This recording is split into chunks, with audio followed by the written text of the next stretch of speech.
इस वक्त दिल्ली एनसीआर में गैंग वॉर का खतरा एक बार फिर से मंडरा रहा है और लगातार जिस तरह से देखने को मिला पिछले 2 महीनों में लॉरेंस बिश्नोई गैंग के बदमाशों के धड़ल्ले से हत्याएं हो रही हैं और इस हत्याकांड को कोई और नहीं बल्कि लॉरेंस बिश्नोई गैंग का विरोधी गैंग कहा जाने वाला बम्बीहा गैंग, जो इस वक्त माफ़ कीजिएगा जिंदा तो नहीं है, लेकिन उस गैंग को ऑपरेट करता है गौरव और लकी पटियाल, जो इस वक्त आर्मेनिया के जेल में बैठा हुआ है। वहीं से इस गैंग को ऑपरेट करता है और बम्बीहा गैंग अब सिद्धू मूसेवाला की हत्या के बाद जिस तरह से ये बातें निकल कर सामने आई थी कि लॉरेंस बिश्नोई को 2 से 3 दिन में मारेंगे, तो अब उसके एक्शन का रिएक्शन देखने को मिल रहा है और लॉरेंस बिश्नोई गैंग के कम से कम 1, 2, 3 बदमाश मारे जा चुके हैं, जिसके बाद अब दिल्ली एनसीआर में गैंग वॉर का खतरा मंडरा रहा है और अब कई राज्यों की पुलिस भी अलर्ट पर हो चुकी हैं, क्योंकि लॉरेंस बिश्नोई गैंग जिस तरह से बदले के लिए जाना जाता है, तो कहीं अब दिल्ली, पंजाब, हरियाणा, राजस्थान या फिर इससे सटे राज्यों में गैंग वॉर ना हो, इसको लेकर तमाम तरह की तैयारियां की जा रही हैं।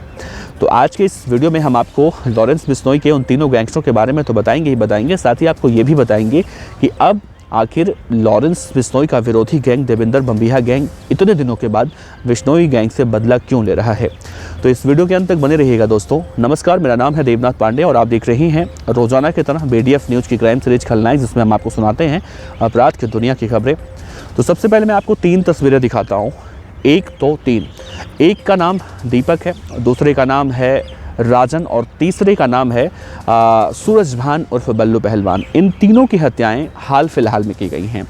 जो पहला शूटर है दीपक बादवा, इसकी हत्या आज से 2 महीने पहले हुई थी। दूसरा शूटर है राजन, इसकी हत्याएं 5 से 6 दिन पहले हुई हैं हरियाणा के यमुनानगर में। और तीसरा जो शूटर है, ये दरअसल अभी कन्फ्यूजन में है कि लॉरेंस बिश्नोई ने इसे मरवाया है या फिर बम्बीहा गैंग ने इसे मरवाया। तीसरा शूटर है जिसका नाम सूरजभान उर्फ बल्लू पहलवान है, इसकी हत्या हरियाणा के फरीदाबाद में की गई है। अब देखिए, अगर आप दिल्ली NCR में अगर देखें तो नोएडा भी काफ़ी पास में है और नोएडा भी दिल्ली NCR में ही आता है। नोएडा में भी अब से हमने देखा 15 दिन पहले एक गैंगस्टर की हत्या हुई थी और उसे उस वक्त मारा गया था जब वो नोएडा के सेक्टर 104, 108 के आसपास जिम करके बाहर निकल रहा था और अपनी गाड़ी में बैठने जा रहा था। उसे उस वक्त कुछ बदमाश आते हैं और दनादन गोलियां मारकर उसकी हत्या कर देते हैं। बाद में जब इन्वेस्टिगेशन होती है तो मालूम चलता है कि ये जो दिल्ली वाला गैंग है, यानी कि नीरज भवाना, लॉरेंस बिश्नोई, बम्बीहा, उस सिंडिकेट का ये व्यक्ति था या फिर उससे जुड़ी हुई ये कहानी थी, ये गैंग वॉर की जो कहानी थी। अब देखिए, इस कहानी को देखा जाए तो 4 मौतें अब तक हो चुकी हैं पिछले 2 महीनों में, लेकिन इसको अगर हम 3 ही जोड़कर देखें, क्योंकि नोएडा वाली घटना और नीरज भवाना के करीबी बदमाशों के बीच की बताया जा रहा है वो, तो इन 3 बदमाशों की हत्या के बाद लॉरेंस बिश्नोई गैंग बौखला चुका है और जिस तरह से अब स्टेटमेंट भी निकल कर सामने आ रहे हैं कि इन राज्यों में गैंग वॉर की आशंकाएं बढ़ चुकी हैं। देखिए, सबसे पहले हम देखें जब गैंग वॉर का सिलसिला शुरू हुआ था, ये पंजाब और लॉरेंस और देवेंद्र बम्बीहा गैंग के बीच में, तो सबसे पहले जो लबी देवड़ा, जो 2 भाई था, देवड़ा बंधुओं की जब हत्या हुई थी संपत नेहरा ने की थी। उसके बाद फिर बम्बीहा गैंग के बदमाशों ने गुरलाल पहलवान की हत्या की थी, गुरलाल बराड़ की हत्या की थी। गुरलाल बराड़ गोल्डी का भाई था। फिर इसके जवाब में गुरलाल बराड़ मारा गया लॉरेंस बिश्नोई गैंग की तरफ से। और फिर विक्की मिद्दू खेड़ा की हत्या हुई। सिद्धू मूसेवाला भी बिना वजह इस पूरे गैंग वॉर में मारे गए। इस पूरे हत्या जो गैंग वॉर का बदले का खेल चल रहा है, इसमें सिद्धू मूसेवाला मारे गए। और ये दर्शाता है कि लॉरेंस बिश्नोई गैंग अपने बदले के लिए किस तरह जाना चाहता है। ये बातें भी अब कहीं ना कहीं निकल कर सामने आ रही हैं कि सिद्धू मूसेवाला की हत्या के बाद लॉरेंस बिश्नोई ने एक करके देवेंद्र बम्बीहा गैंग के कई बदमाशों को मारा, कई बदमाशों की हत्याएं की, चाहे वो धोखे से की, किसी भी तरह से की। बहुत बदमाश मारे गए।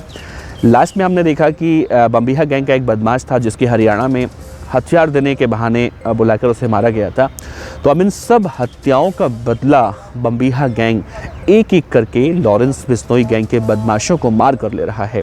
दूसरी तरफ देखिए, अर्श डल्ला जो खालिस्तानी आतंकी भी घोषित हो चुका है भारत सरकार की तरफ से, उसका इस वक्त सोशल मीडिया पर एक फ़ोन इंटरव्यू चल रहा है जिसमें वो कह रहा है कि लॉरेंस बिश्नोई गैंग को न सिर्फ हम ख़त्म कर देंगे बल्कि लॉरेंस बिश्नोई को भी हम बहुत जल्दी मारेंगे। इस तरह की बातें जो निकल कर सामने आ रही हैं, अब इन बातों को देखकर सुनकर यही लग रहा है कि आने वाले समय में पुलिस प्रशासन अगर एक्टिव नहीं रही तो इन सब जगहों पर जिस तरह का गैंग वॉर देखने को मिलेगा वो किसी ने कल्पना भी शायद नहीं की होगी, हम और आप शायद सोच भी नहीं सकते।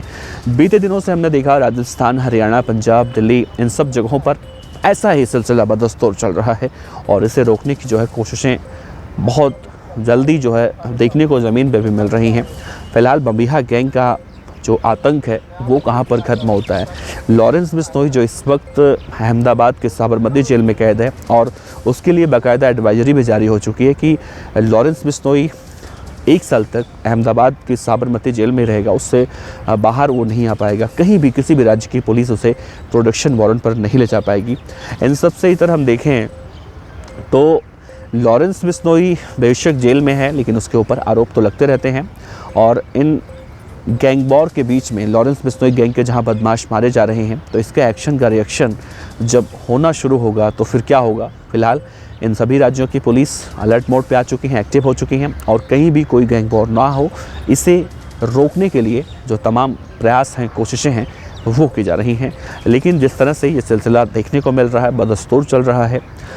आखिरी वाले हत्याकांड में हमने देखा जो सूरज भान उर्फ बल्लू पहलवान मारा गया, उसमें कहा गया कि कपिल सांगवान उर्फ नंदू ने ही यानी कि लॉरेंस बिश्नोई गैंग ने ही उसकी हत्या करवाई है। बहरहाल इसकी पुष्टि अभी नहीं हुई है।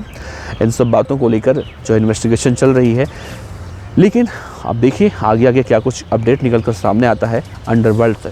फ़िलहाल आप BDF न्यूज़ देखते हैं तो बने रहिए क्योंकि हम आपको एक एक बातें सही समय पर बहुत ही विस्तार से ऐसे ही बताते रहेंगे। और हमारे जो मित्र हमें देखते हैं, हमें प्यार देते हैं, उनका बहुत बहुत दिल से आभार, उनके लिए नमस्ते करते हैं, प्रणाम करते हैं। अपने विचार रखिएगा। एक बार फिर से आपको नमस्ते करते हैं। जय हिंद।